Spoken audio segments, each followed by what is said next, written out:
So this video is about unboxing and setting up the Canon Pixma G3010.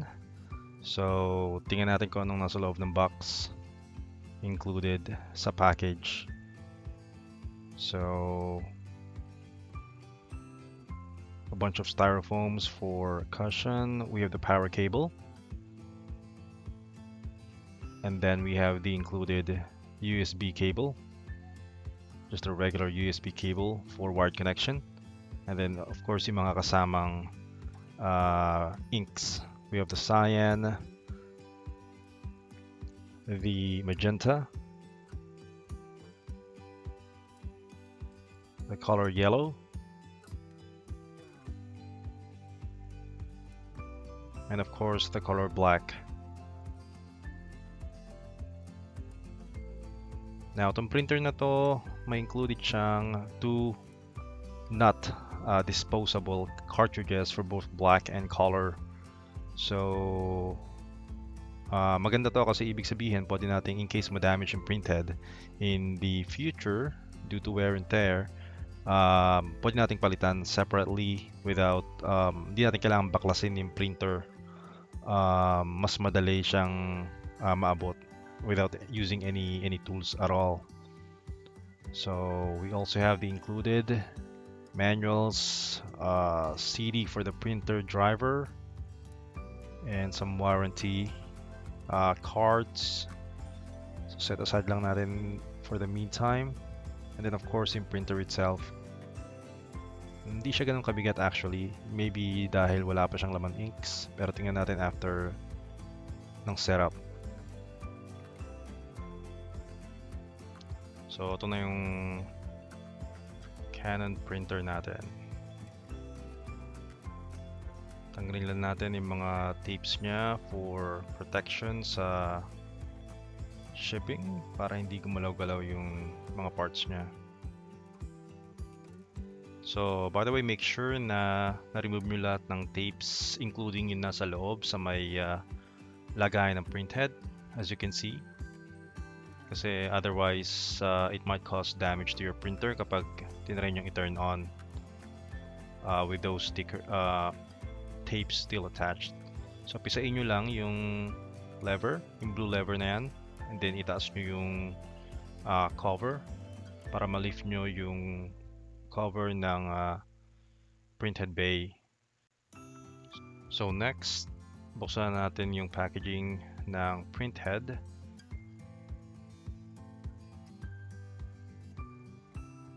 So, ingatan lang natin kasi medyo sensitive to, lalo na yung ilalim. So, make sure na tanggalin yung film protection sa ilalim. And then, huwag yung hawakan yung contact na yan kasi yan yung mismong printhead.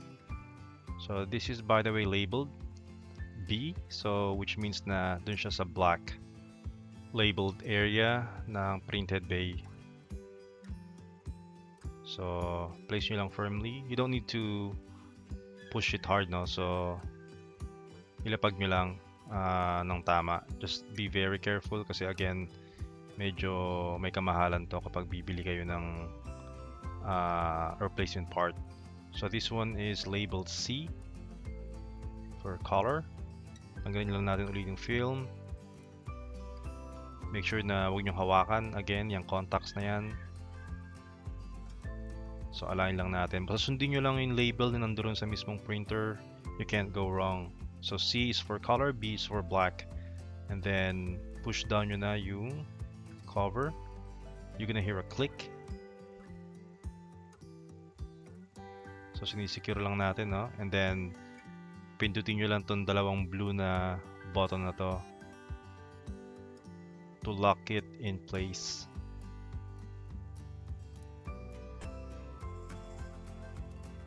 Then buksan na natin yung cover for the ink tanks. By the way, first of all, we need to turn on the printer. So connect lang natin yung power supply. We got two ports at the back, one for power and this one is for the USB port. Pero since we will be setting this up wirelessly, hindi natin kailangan ng USB connector or yung USB cable. So saksak lang natin yung printer, then turn it on. Give it a few seconds, and then may makita kayong sign ng ink or drop, like a droplet, and then the number 0, which means na walang ink. So check nyo lang yung labels, be very careful din dito sa part na to. Sundan nyo lang naman, may corresponding level for each. M for magenta, C for cyan, Y for yellow, and B for black. So yung cyan, magenta, and yellow nasa right side ng printer kapag nakaharap kayo sa printer, yung tatlong yan.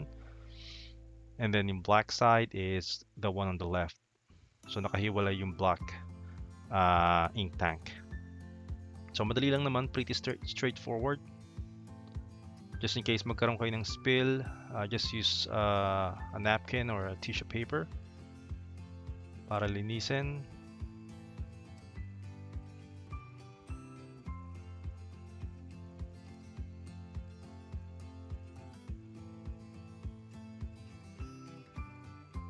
So eksaktong-eksakto yung laman ng ink bottles natin sa ink tanks.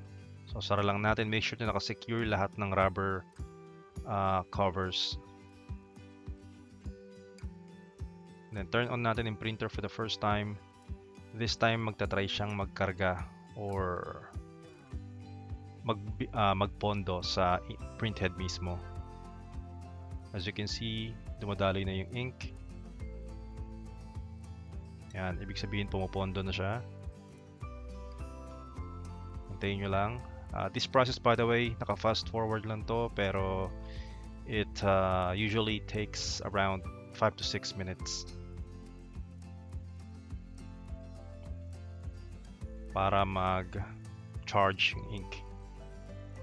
And then after that, pwede na kayong mag-test print.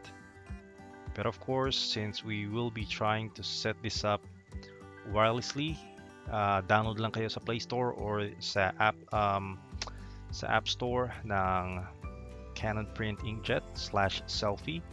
Install nyo lang. And then add nyo yung printer for the first time. And then as you can see, nagpo-prompt lang na kumonek ako sa Wi-Fi. Type in your wireless password or your Wi-Fi password sa bahay nyo. Then just give it some time.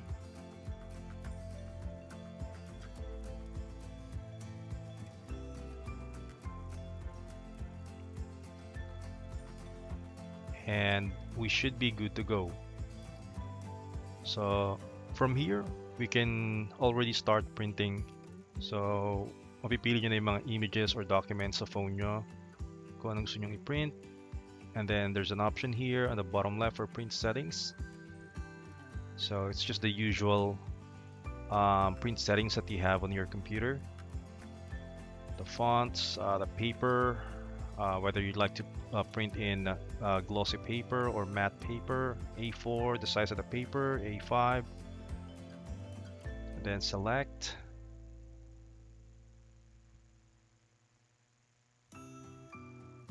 So nagtry lang tayo mag-print ng colored picture para makita natin yung quality. For the first time, without the need to do a print head alignment, it looks perfect. So okay siya. Ngayon naman test natin yung scan. Same paper na lang gamitin natin para tipid, since test lang naman to. Then try to scan natin yung mismong manual. Just press the scan button on the printer itself and voila.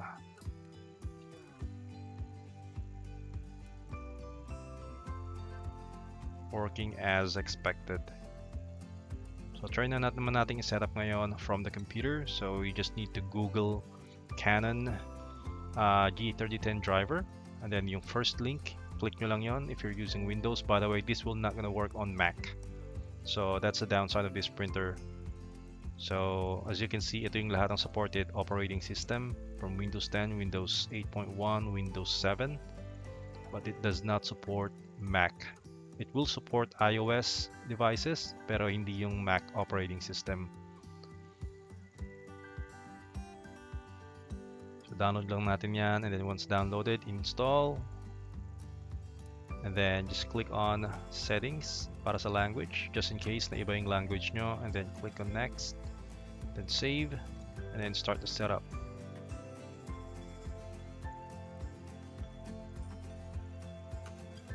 So fast forward lang natin ng konti para hindi kayo maghintay ng matagal, and then just accept the terms and conditions. Then magpo-prompt ang setup. Makikita niyo serial number ng printer nyo. Just hit on next. Ito yung options pala, by the way, for connectivity. You can use either a direct connection from your device directly to the printer, or pwede rin kayong gumamit ng router para sa connection, or yung typical na USB type or wired connection. Pero this time syempre wireless tayo, gagamitin natin yung router. So meaning yung connection dadaan through our Wi-Fi. So we're almost done. So pwede nyo i-click tong start button to do a test print. And then that's it. We've just completed the setup for the printer. And then if we hit next, magkakaroon tayo ng option para you can go ahead and click on quit already, but you can click on next para more options sa free softwares. I would suggest na i-download nyo to kasi nandito rin yung option to scan from the printer or yung scanner driver. So click lang natin yan, hit next.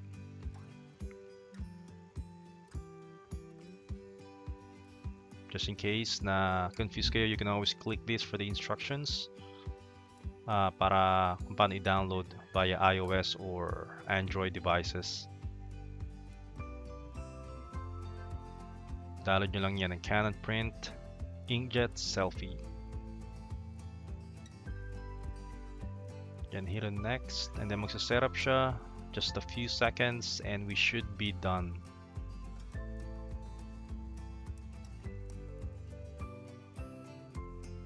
So test print lang tayo syempre from the computer. Go to the control panel. Makikita nyo yung printer. So makikita nyo rito, by the way, dalawa siya. Kasi sinetup natin siya kanina. So bali na doble lang yung setup. Pero syempre di-delete ko rin yan after making this video. So punta lang tayo sa printer properties. Select natin yung wireless connection na sinetup natin for the printer. And then from here you can do a test page.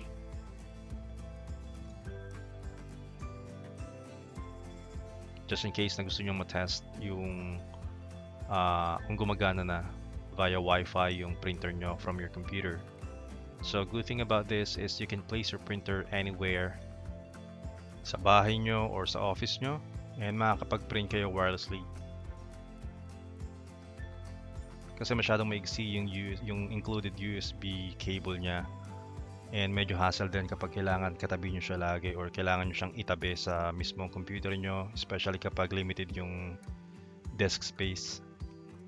So I'm just testing now the printer kung gagana siya, and as you can see, nagpiprint na siya. Otherwise magkakaroon kayo ng error dito or fail dito sa print queue nyo kapag tiningnan nyo. So yun lang. Actually we're done, and I just hope na nakatulong tong tutorial na to. It's just a basic tutorial para i-set up yung Canon Pixma G3010 wireless printer. Pretty straightforward, hindi naman siya mahirap, madali lang siya. So just in case may na-miss ako na steps sa pag-setup ng printer, just feel free to leave your comments down below, and I'll do my best to answer all of your questions about the printer setup. So yeah, I do thank you guys for watching, and please don't forget to like the video, or of course I would really appreciate if you hit that subscribe button. So thank you guys again, and have a good one.